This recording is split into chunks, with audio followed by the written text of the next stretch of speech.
শুভ সন্ধ্যা বন্ধুরা। আজকে নিয়ে এসেছি তোমাদের সবার জন্য তালের বড়া। তালের বড়া খেতে তো নিশ্চয়ই তোমরা সবাই ভালোবাসো। ভাদ্র মাসও মানে পড়ে গেল ভাদ্র মাস।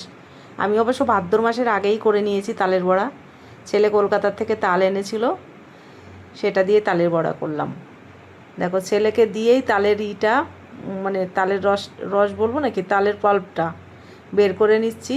খুব টাইট তো, আর আঙুলে খুব ব্যথাও হয়। জল ছাড়া এটারে ভালো করে মেখে নিয়েছি, মানে একটু নরম করে নিয়েছে।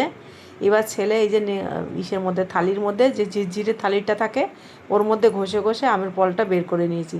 বের করার পরে আর বন্ধুরা তোমাদের দেখানো হয়নি। ব্যাস, আমি তারপরে ফ্রিজে রেখে দিয়েছিলাম, ঠান্ডা হয়ে গেছিলো। তার ভিতর দেখো আমি চালের গুঁড়ো দিয়ে দিয়েছি কিছুটা।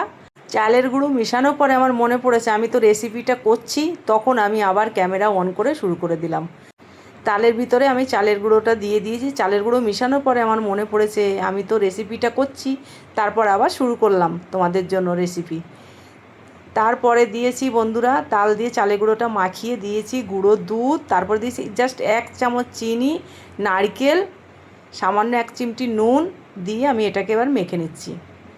নুনটা তোমরা দিতেও পারো, নাও দিতে পারো, তবে আমি ওই মিষ্টিটা ব্যালেন্স করার জন্যই দিই। আর চিনি তো আমি দিই না, অন্য সবাই খাবে বলে আমি 1 চামচ চিনি দিয়েছি।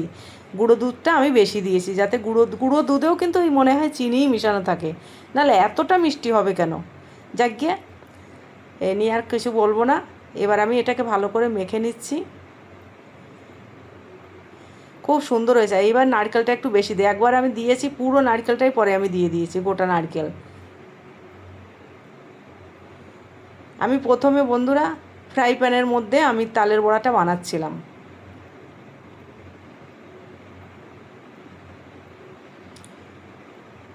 ফ্রাই প্যানের মধ্যে বানাতে বানাতে ফ্রাই প্যানের মধ্যে ঠিক মতন তালের বড়াটা না একটু চ্যাপটা চ্যাপটা হয়ে যাচ্ছে, তেলটা অনেকটা ছড়িয়ে থাকে। তেল দিইনি কিন্তু বন্ধুরা, আর একটা কথা বলে দিই, এখানে কিন্তু আছে ঘি আছে, আর বাদামের তেল কিছুটা মিলিয়ে দিয়েছি আমি।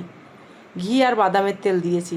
তোমরা চাইলে যে কোনো তেল ব্যবহার করতে পারো, তবে আমি দেখেছি ঘিয়ে ভাজলে না তালের বড়া, ঘি বা বাদামের তেলে ভাজলে না ফ্লেভারটা যা হয় না, খেলেই বুঝতে পারবে, যদি তোমরা করে খাও ওরকম বুঝতে পারবে। তারপর আবার আমি কড়াইতে ঘি দিয়ে দিয়েছি।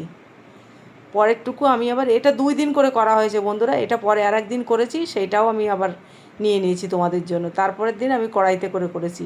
এদিন আমি নারকেলের পরিমাণটা একটু বেশি দিয়েছি, এই জন্য আমার তালের বড়াগুলো না দেখো একটুখানি একটুখানি ক্ষুদ্র টাইপের হয়ে গেছে, উপরটা অত চিকনা হয়নি। নারকেলটা আমি বেশি মিহি করিনি, কুড়াইনি, আমি মিক্সারে করেই সবসময় করি। আর আমি দেখো কীরকমভাবে করেছি। আগেরগুলো দেখলে বন্ধুরা একদম তেলতেলে হয়েছে মিহি, আর এটা একটু ক্ষুদ্র টাইপের হয়েছে, কিন্তু তালের বড়াগুলো কিন্তু সব কটা সফট হয়েছে।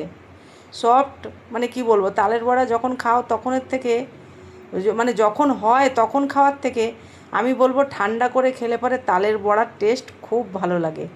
ভালো লাগে, ইভেন তালের বড়া খাওয়া ভালো, তাল খাওয়া ভালো, পেট পরিষ্কার হয়, তোমরা নিশ্চয়ই সবাই জানো।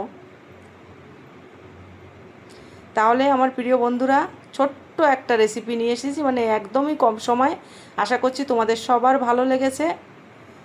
ভালো লাগলে লাইক কমেন্ট শেয়ার করো কাছের লোকের কাছে, আর আমার এই ছোট্ট চ্যানেলটি সাবস্ক্রাইব করে নিও, পাশে থাকা বেলটা প্রেস করে দিও। এই বছরে তোমরা কে কে তালের বড়া খেয়েছো কমেন্টের মাধ্যমে অবশ্যই